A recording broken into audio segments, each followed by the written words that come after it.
futuro, tengo un hijo que viene, y un micro eso es todo. Bueno, comenzamos con el partido Paraguay-Turquía, un equipo el cual Paraguay necesitaba la victoria sí o sí para poder otra vez volverse a poner en punta y poder al menos alcanzar segundo o tercer lugar, porque el empate creo que no le servía mucho y tampoco la derrota. Entonces Paraguay comenzó bien, al minuto 1, 2 ya comenzaba ganando Paraguay con un golazo de Galarza, un buen gol de una combinación que venía, un buen pase de Enciso y Galarza desde fuera del área mete un golazo esquinado, me hizo parecer al gol de Messi contra México. Un golazo y comenzaba Paraguay ganando en los primeros minutos. Un Turquía que para mí fue una decepción por los jugadores que tenía, por la selección, por cómo venía. Me parecía que podían hacer mucho más contra eh, Paraguay o mismo caso contra Australia, que fue la sorpresa. Creo que Paraguay los supo contener bien. Se está jugando bien los primeros 45 minutos de Paraguay, lo hace excelente. No solo por meter el gol se metieron mucho atrás, sino también intentaban tener ocasiones y llevarlo al ataque. Pero se viene la expulsión de Almirón, un jugador vital para Paraguay, un jugador que es de los más importantes que tiene Paraguay y se hace expulsar, una expulsión que muchos la critican y otros la tienen razón. ¿Cuál es el problema de eso? Que Almirón no se leyó las reglas que eran, ¿no? Que ya no vale taparse así la boca contra el jugador rival, porque entre tus compañeros sí puedes hacer así, lo dicen mismo las reglas de la FIFA. Entonces, claro, lo ven, lo pillan así, no se sabe qué dijo, y al no saberse qué se dijo, expulsión por el caso Pelistri de Argentina contra Vinicius, ¿no? Entonces, por eso metieron esa nueva regla. Y al no saberse eso, Almirón no supo, le dijo así, chao, roja, y le tocó a Paraguay ponerse todo a defender. Pero Turquía ya había demostrado contra Australia que era malo atacando, que atacaban mucho pero no defendían bien, no llegaban bien, no podían hacer el gol bien y también tiene mucho mérito la defensa de Paraguay que le supo defender los otros 45 minutos que le pudieron aguantar bien y se merece la victoria de Paraguay. Turquía eliminada, primera sorpresa, primera decepción que Turquía esté eliminada. Yo ponía Paraguay-Turquía, tercero Estados Unidos, pero con esta sorpresa que Estados Unidos está jugando muy bien, sorprende la eliminación de Turquía, porque hasta Australia le ganó. Y ahorita creo que le toca el más duro a Turquía, que es contra Estados Unidos, que es algo muy duro de ganar. Entonces, ya está eliminado también porque el mejor tercero era entre Paraguay o Australia y los dos le ganaron. Entonces es imposible que entre, ya que todos tienen 3 puntos y menos Estados Unidos que tiene 6. Eh, y bueno, gran victoria de Paraguay. De ahí seguíamos con Brasil-Haití. Un partido el cual creo que fue primero el de Brasil-Haití, pero bueno. Brasil-Haití. Un partido el cual Brasil comenzó excelente. Comenzó bien, comenzó atacando, aunque Haití no se dejaba bien. Que ya sabíamos que Haití iba a defender bien por lo bien que lo hizo contra Escocia, que a veces dicen que fue un robo, capaz sí, una mano que no sancionó el árbitro, pero se sabía que Haití iba a defenderle bien, pero Brasil rápidamente comenzó a encontrar espacios, Vinicius, Cuña, Rafinha, comenzaron a mover un poco el balón, apareció un poco más Casemiro, comenzaron a aparecer un poco más los mediocampistas y comenzaron a filtrar pases. Vinicius lo mismo con Cuña, le filtró un pase excelente. Y el primer tiempo fue espectacular de Brasil hasta que se lesiona Rafinha, que Rafinha lo venía haciendo muy bien, eh, encarando a su rival y ganándole la posición. Y venía bien hasta que sale del campo por una lesión. Y ahí Brasil baja el rendimiento, ya no ataca tanto, comenzó a mover un poco más el balón, a resistir un poco más, ya tenía el 3-0, ya estaba más que asegurado ese partido y comenzaron a moverla mejor en vez de atacar, de hacer un poco más goles. Creo que eso fue lo que intentó o lo que Haití no lo dejó hacer. Entonces, gran victoria de Brasil. Seguimos con otra sorpresa. Ecuador-Curazao. Lo que está decepcionando a Ecuador en este mundial ha sido una sorpresa. Es una sorpresa. Aunque uno ya se venía esperando, gente. Hay que ser sinceros. Uno ya se venía esperando lo que venía haciendo Ecuador. En los últimos 5 partidos solo le venía a ganar a Argentina, que es una rival dura, pero de ahí en adelante eran puros empates y se sabía que Becasese no era un entrenador para Ecuador, porque no mejoró a los delanteros, porque la defensa tampoco es que haya hecho mucho, porque Pacho era excelente, Hincapié también, Moisés Caicedo por lo mismo. Y no mejoró la delantera, se encargó más en defender que en atacar y por eso veíamos que Ecuador empataba y empataba y empataba y los ecuatorianos ya se comenzaban a cansar. Yo unos ya veía que pedían que era hasta ahí, que ya es el cambio, pero no lo cambiaron y están sufriendo las consecuencias. Me parece que Ecuador lo intentó, quiso ganarle a Curazao. ¿Por qué? Porque era el rival a ganar. Todos los equipos tenían que ganarle a Curazao. Porque ya venía de perder contra Costa de Marfil. Tenían que ganar obligatorio para al menos coger 3 punticos que le servirían para clasificarse si se da todo. Pero no lo pudo hacer. Curazao le rascó un empate a Ecuador y Ecuador se enfrenta en la última fecha contra Alemania. Un Ecuador que en el minuto 2 1 o 5 no me acuerdo, en los primeros minutos tuvo un mano a mano Ener Valencia, que sí, que tiene mucho mérito el arquero también al atajarle ese mano a mano, pero también Ener anunció mucho el disparo. Y Ener, con la habilidad que tiene, con el 9 letal que se le conoce a Ener, que sí, que a veces falla unas clarísimas, pero a veces el mundial se pone serio. En este mundial no se está viendo y no está encajando las que son. Entonces, Ener, en ese mano a mano, la termina tapando el arquero, en ese uno para uno de Ener. Y de ahí se pierde un poco Ecuador. Porque para mí, si Ener hacía ese gol, se abría el partido y era por un 4-0, 3-0, 5-0, era por una goleada, porque ahí ya Curazao tenía que salir sí o sí y no enfocarse tanto en estar en el área. Entonces, Ecuador volvió, siguió, intentó, pero se desesperó mucho. Veía que Moisés Caicedo la recuperaba y Plata la pateaba de primera al medio, no sabía esquinar, ningún Ecuador pudo, o sea, esas 15 atajadas que tuvo el arquero, ninguna fue sufrible. La de Ener y, y un disparo de, ¿cómo se llama? Del Nilson Angulo. Un disparo de esos fueron las dos atajadas que hizo sufrir al arquero de Curazao. De ahí todos eran disparos al medio, todos disparos al medio, un cabezazo que bien le cae a él también, todos fueron disparos al medio. Entonces las 15 atajadas fue porque no fue que uno de qué arquerazo que las tapó aquí, que las tapó allá, la de Ener y la de Nilson Angulo. No tuvieron mucha más dificultad el arquero, casi todas le llegan a las manos y creo que ese número es muy abultado para lo que generó Ecuador. Que vuelvo y repito, lo que hubiera sido si Ener metía esa al principio. Lastimosamente no se les dio, la atajó muy bien al arquero, Ener no lo anunció mucho y de ahí se complica. Muy tarde los cambios, Plata no estaba bien, era para sacarlo antes, un cambio hizo bien, pero creo que era un cambio obvio, creo que era un cambio que ya lo venía haciendo con Costa de Marfil, que era Nilson Angulo, que qué jugador para correr, que le metió ganas, le metió gambeta, algo que Ecuador necesitaba, moverse más, comenzó a patear, a intentar. Nilson Angulo hizo todo bien y me parece que fue el que más ganas le metió y el que más quiso intentar hacer el gol. Lastimosamente a Ecuador no se le dio, siguió con esa racha, puros disparos al medio. Un susto por ahí de Angelo Preciado que quería hacer el centro, pero termina pegando en el travesaño y no mucho más de Ecuador. Creo que Ecuador está decepcionando en este mundial, pero si le gana a Alemania, muy complicado, vuelvo y repito, pero si le gana a Alemania podría ser muy épico y pueden clasificar a 16avos.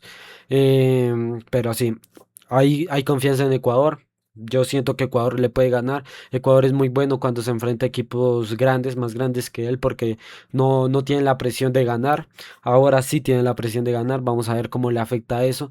Pero al ser un equipo más grande que Ecuador, creo que al Ecuador no tener esa presión de sí o sí a ganar por ser un equipo inferior, creo que se agrandan y comienzan a jugar mejor. Espero que sea así como yo lo digo y ojalá Ecuador clasifique a 16avos, que es lo que todos los sudamericanos queremos. Queremos que gane Ecuador. Yo soy colombiano. A veces me molesta un poco los comentarios de Ecuador, que no, que 6-1, que plata papá déjame.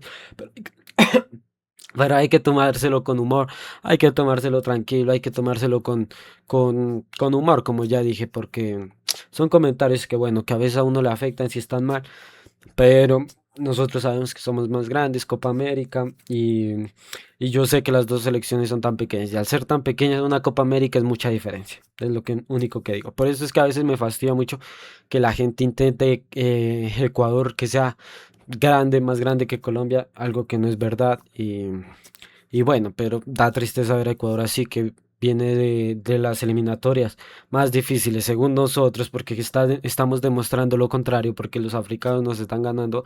eh, Ecuador salió segundo y podía dar mucho más, pero ya sabíamos que el técnico no era bueno y Ecuador tenía que prevenir eso.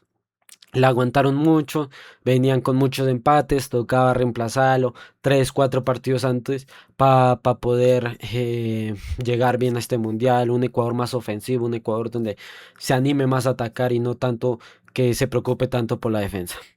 Eso es lo que tengo de opinar. Después seguimos con la otra sorpresa, Uruguay-Cabo Verde. Eh, un Uruguay que comenzó perdiendo este partido. Un error también de Uruguay que el arquero dice que puso 3 jugadores, uno se fue, quedaron dos y la defensa y la barrera tampoco pudo y se abrió. Eh, Uruguay a mí se me hace que no está jugando mal. No jugó mal. Ninguno de los dos partidos me haya parecido que jugó mal. Eh, pero Cabo Verde casi le gana. Cabo Verde casi le gana a Uruguay. No sé qué le pasó a Uruguay, se distrajo, iba ganando y le meten eso y bajó la moral Uruguay y casi le meten, casi se lo gana. Un Uruguay que comenzó perdiendo, pero bueno, salió de eso y a los últimos minutos mete 2 goles para irlo ganando en el primer tiempo y comenzar el segundo tiempo un poco más tranquilos. Iban bien, iban manejando el balón, querían seguir intentando, lo intentaban, querían seguir presionando, querían seguir jugando, hasta que llega un error. Llega un error de lateral, después se equivoca el arquero.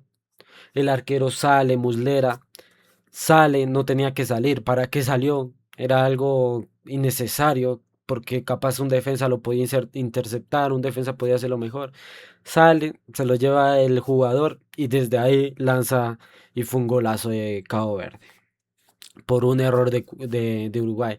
Y ese gol le cayó muy feo a Uruguay porque no se supieron recuperar. Lo intentaban, metieron a Darwin Núñez intentaba hacer algo, tuvo también una que otra jugada, pero Cabo Verde tuvo una que era para aniquilar el un 3-2 que no la supo pasar Cabo Verde. Si el man la pasaba a su compañero era gol. No la supo, también tuvo suerte ahí Uruguay y se quedó eso en un 2-2 que no le sirve a Uruguay, ahora le tiene que ganar a España, mismo caso que Ecuador está Uruguay, Uruguay tiene 2 puntos, con el empate capaz clasifica, pero es muy duro que Uruguay le gane a España como viene jugando esta España y si Lamine Yamal es titular, es de los jugadores más imparables que hay en este mundial. Entonces, complicado, complicado, suerte por Uruguay, ojalá le gane a España. Y bueno, ojalá gane. De ahí seguimos con Argentina-Austria. Una Austria que la verdad me sorprendió. Yo sabía que tenía grandes jugadores como Savitzer, Leimer, eh, otro jugador que no me acuerdo cómo se llama, pero como 4 o 3 jugadores los conocía de Australia, de Austria. Me parecía que era el que más dificultades podía tener la Argentina. no sabía que Argelia jugaba bien, pero sí, tenía razón. El que más dificultades le causó fue Austria.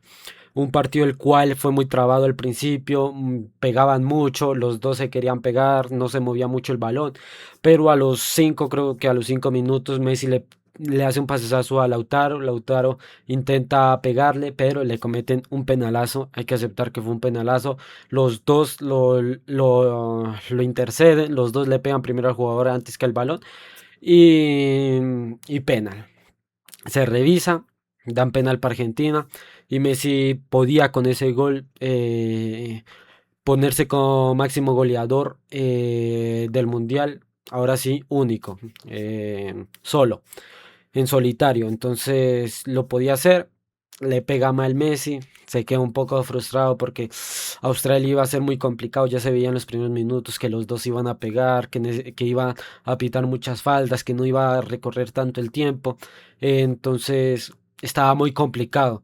Hasta que llega un pase, viene Messi, abre el campo como siempre lo hace Messi con esa visión de juego, abre el campo eh, para el lateral de Argentina, no me acuerdo, el lateral de Argentina, la jugada que hacía Messi con Jordi Alba, la deja pasar Thiago. eh, la deja pasar Thiago. No sé si Messi le habló, Thiago lo vio. Cualquiera de esas fue muy bueno lo que hizo Thiago. Y Messi, una jugada que la ha hecho por ahí 500 goles de esos. 500 goles de Messi son parecidos a eso. Ya tiene controlada esa jugada y no iba a fallar ahí y termina rompiendo el récord, se queda como máximo goleador solitario y ya después 90 minutos a todos se nos estaba haciendo raro, todos nos preguntábamos, Messi todavía sigue en campo, un Messi que venía de salir en el anterior partido minuto 70 después de meter el hat-trick, eh, pero lo dejaron ahí. Austria comenzó a presionar, a intentar, viene, rebote de Paredes, creo que la da con el taco y la controlación de Messi, gente. O sea, yo sé que ustedes se fijan por cómo la abre, por cómo define, pero la controlación de Messi, gente, vayan y vean ese video, gente. Pero vayan y véanlo, si lo buscan, busquen esa controlación de Messi, es una cosa de locos, la controlación de Messi. Después retira un poco el balón, la aguanta y ve que Julián llega rapidísimo, recién entrado, llega rapidísimo, le filtra, le da un pase excelente, pero el arquero hay que aceptar que salió muy bien, lo presionó muy bien a Julián y no pudo marcar, le queda el rebote a Paredes, Paredes rápidamente se la da a Messi, muy bien ahí Paredes por no intentar patear, sino dársela al crack que se sabe, un poco de rebote, otra vez controla con el taco espectacular, se interpone ahí un poco Enzo, pero vuelve Messi, patea, da el rebote y golazo. Un Messi que estaba jugando 90 minutos. Que sí que no corre, pero es que tampoco la edad le da para correr tanto. Pero cuando la tiene es el más diferencial del campo. Es el que más hace. Es el que mejor juega. Es el que mejor sabe mover el balón. Y con esas mismas ganas de ganar que siempre ha tenido, va y mete el gol. Porque la luchó, porque pateó, le dio el rebote y nunca dejó de presionar. Siempre supo que podía hacer el gol. Y ahí está el mérito. 2-0 y para la casa. Clasificados de primero porque después perdió Jordania, que era el único que lo podía sacar. Y después seguimos con el partido de Colombia, de República Democrática del Congo. Un partido el cual se sabía que iba a ser duro. Era un partido el cual era complicado pasar esa línea de defensa, pasar la defensa que tenía el Congo, una selección que supimos ver contra Portugal que se defendía muy bien, que no valía pasarlo mucho, que resistieron muy bien contra Portugal, también una Portugal que muy floja, puro pase al costado, tampoco es que intentaba mucho, no lo pudieron buscar a Cristiano nunca. Entonces también tiene un mérito que Portugal no haya podido golear por los mismos jugadores de Portugal, por Vitinha, por João Neves, por Bruno Fernández, que no intentaban hacer pases filtrados como sí lo hizo Colombia hoy.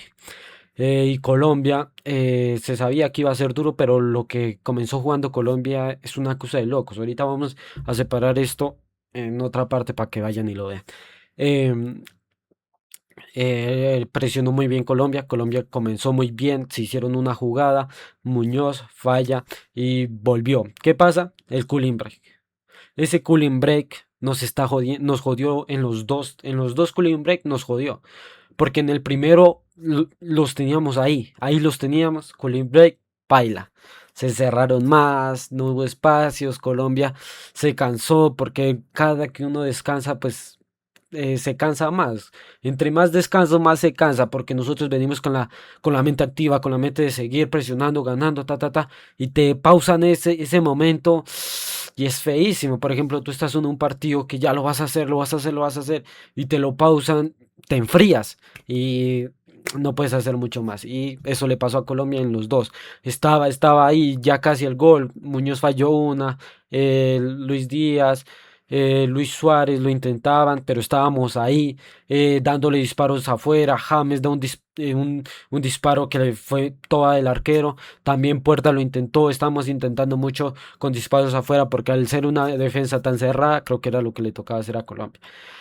Y de ahí, segundo tiempo, volvimos un poco más bajo, ya no intentamos mucho más, ya comenzamos a bajar un poco el nivel por cansados, por cosas.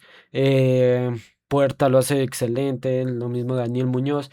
Y hasta que nos llega una y la suerte es para nosotros. Ya no tuvo más suerte República del Congo, la suerte va por nosotras. La aguanta buen pase de Quintero, que creo que era para John Córdoba. Córdoba la aguanta excelente para que se la dé, para que quede solo Daniel Muñoz. Y Daniel Muñoz le pega y rebote y termina entrando ese balón que era suerte para nosotros. Y de ahí se acaba el partido. Ahorita hablo bien de Colombia. Si lo quieren ver, próximo video. Esto es un resumen de todos los sudamericanos. Gracias por ver.